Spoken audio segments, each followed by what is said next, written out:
ಅತ್ಯಾಧುನಿಕ ಪಾರ್ಕಿಂಗ್ ವ್ಯವಸ್ಥೆ ಉದ್ಘಾಟನೆ ಆಗಿದೆ. ಬೆಂಗಳೂರು ಗಾಂಧಿನಗರಕ್ಕೆ ಇದು ಬಹಳ ಅವಶ್ಯಕತೆ ಇತ್ತು. 7 ಸತಿ ನಾವು ಟೆಂಡರ್ ಹಾಕಿ ಇದಕ್ಕೆ ಫೇಲ್ ಆಗಿದ್ದು. ಬಹಳ ಧೈರ್ಯ ಮಾಡಿ ಬಂದು ಇದಕ್ಕೆ ಟೆಂಡರ್ ಹಾಕಿದ್ದಾರೆ. ಕಾರ್ಪೊರೇಷನ್ಗೆ 1.25 ಕೋಟಿ ರೂಪಾಯಿ ಕಟ್ಟಬೇಕು, ಅಷ್ಟು ಸುಲಭ ಅಲ್ಲ. ಜೊತೆಗೆ ಒಂದು ವಿಶೇಷ ಏನಪ್ಪಾ ಅಂತಂದ್ರೆ, ಇಲ್ಲಿಂದ ಬಂದು ಪಾರ್ಕ್ ಮಾಡೋದ್ರೆ ಹೈಕೋರ್ಟ್ ಇಂದ ಹಿಡಿದು ವಿಧಾನಸೌಧದಿಂದ ಹಿಡಿದು ಬಸ್ ಸ್ಟ್ಯಾಂಡ್ ವರೆಗೂ ಎಲ್ಲರೂ ಕೂಡ ಫ್ರೀ ಪಿಕಪ್ ಡ್ರಾಪ್ ಕೂಡ ಒದಗಿಸಿಕೊಡ್ಲಾಗ್ತಾ ಇದೆ. ಇದನ್ನ ಸಾರ್ವಜನಿಕರು ಇದನ್ನ ಉಪಯೋಗಿಸ್ಕೊಳ್ಬೇಕು. ಆಮೇಲೆ ಇಲ್ಲಿ ಕೆಲವು ಅನೇಕ ರಸ್ತೆಗಳನ್ನ ಗಾಂಧಿನಗರದಲ್ಲಿ ನಾವೆಲ್ಲ ಪಾರ್ಕಿಂಗ್ ನ ಬ್ಯಾನ್ ಮಾಡಿದೀವಿ. ಯಾಕೆಂದ್ರೆ ಓಡಾಡಕ್ಕೆ ಆಗ್ತಾ ಇಲ್ಲ.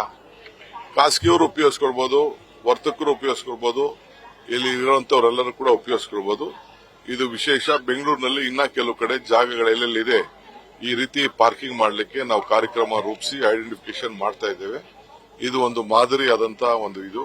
ನಮ್ಮ ದಿನೇಶ್ ಅವರು ಕೂಡ ಕೆಲವು ವಿದೇಶದಿಂದ ಕೆಲವು ಮಾಡೆಲ್ಗಳು ಕೂಡ ಅವರು ಕೂಡ ತಂದಿದ್ದಾರೆ.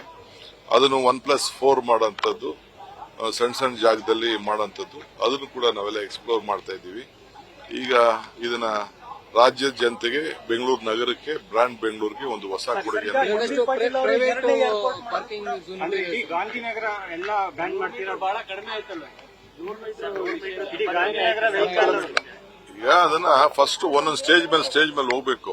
ಏನೇಳಿ ಸ್ಟೇಜ್ ಬೈ ಸ್ಟೇಜ್ ಮೇಲೆ ಹೋಗ್ಬೇಕು. ಇದನ್ನ ಆಮೇಲೆ ರಿವ್ಯೂ ಮಾಡ್ತೀವಿ. ಸದ್ಯಕ್ಕೆ ಅದಕ್ಕೆ ಯಾವ ರೀತಿ ಹೋಗೋದು ಬರೋದು ಎಲ್ಲ ಒಂದೇ ಸತಿ ಆಗಲ್ಲ. ಸದ್ಯ ಓಡೋಗ್ಲು ಬಾರದಲ್ಲ ಈ ಕಾಂಟ್ರಾಕ್ಟ್ ಬಿಟ್ಬಿಟ್ಟು, ನಮ್ಗೆ ಅದು ಮುಖ್ಯ. ಇಟ್ಕೊಂಡು ಕೂತ್ಕೋಬೇಕು. ಈಗ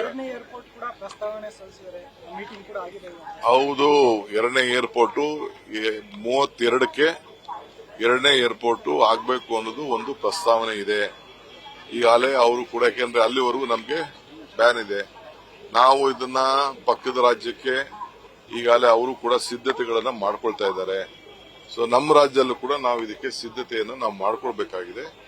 ಏನು ನಮ್ಮ ಎಂ.ಬಿ. ಪಾಟೀಲ್ ಅವರು ಇನ್ಫ್ರಾಸ್ಟ್ರಕ್ಚರ್ ಮಿನಿಸ್ಟರ್ ಏನು ಹೇಳಿದ್ದಾರೆ ಅದರಲ್ಲಿ ಸತ್ಯಾಂಶ ಇದೆ. ನಮ್ಮ ಅಧಿಕಾರಿಗಳೆಲ್ಲ ಹೋಗಿ ಭೇಟಿ ಮಾಡಿದ್ದಾರೆ. ಆ ಲ್ಯಾಂಡ್ ಐಡೆಂಟಿಫಿಕೇಶನ್ ಅವ್ರ ಡಿಪಾರ್ಟ್ಮೆಂಟ್ ಅವ್ರು ಕೊಡಬೇಕು. ಈಗ ನಾವು ಇದನ್ನ ಫ್ಲೈಟ್ ಎಕ್ ಮಾಡಬೇಕು ಅಂತ ಹೊರಟು, ಅದಕ್ಕೆ ಈಗ ಒಂದು ಝೋನ್ ಇದೆ, ಇಷ್ಟರೊಳಗಡೆ ಜಾಗದಲ್ಲಿ ಮಾಡಬಾರ್ದು ಅಂತ ನಾನು NGF ಅಲ್ಲಿ ಮಾಡಬೇಕು, ಇಲ್ಲ ಅಂತಂದ್ರೆ ಇಲ್ಲೆಲ್ಲಾರು ಮಾಡಬೇಕು ಅಂತ ಹೇಳಿ ಒಂದು 3-4 ಜಾಗ ನಾವು ಹುಡುಕಿದ್ದು. ಅದಕ್ಕೆ ಅವರು ಒಪ್ತಾ ಇಲ್ಲ. ಅದಕ್ಕೆ ಬೇರೆ ಸ್ವಲ್ಪ ದೂರ ಜಾಗಗಳನ್ನ ಒಂದು 3-4 ಜಾಗನ ಪ್ರಪೋಸ್ ಮಾಡಿದ್ದಾರೆ.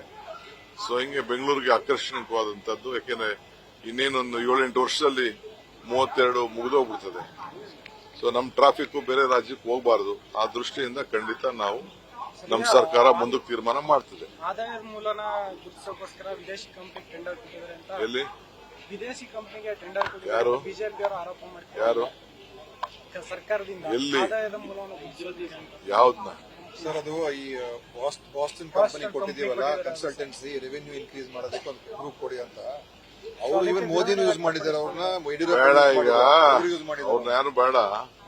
ಇವರೇ ಕನ್ಸಲ್ಟ್, ಇದು ಅಸೆಂಬ್ಲಿ ಪಾರ್ಲಿಮೆಂಟ್ ಎಲ್ಲ ಜಾಗ ಇದೆ, ಇವರೇ ಕನ್ಸಲ್ಟೆನ್ಸಿ ಮಾಡಿ ಇವರೇ ನಮ್ಗೆ ಒಪಿನಿಯನ್ ಕೊಟ್ರೆ ಬಹಳ ಒಳ್ಳೇದು.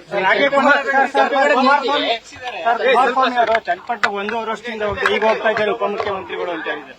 ಅವರು ಬಹಳ ಅವರ ಟೀಕೆನ ಬಹಳ ಸಂತೋಷದಿಂದ ಸ್ವೀಕಾರ ಮಾಡ್ತಿದ್ದಾರೆ. ನ್ಯೂಸ್ ಫಸ್ಟ್, ನಿರ್ಭೀತಿಯಿಂದ ನಿಮ್ಮ ಪರವಾಗಿ.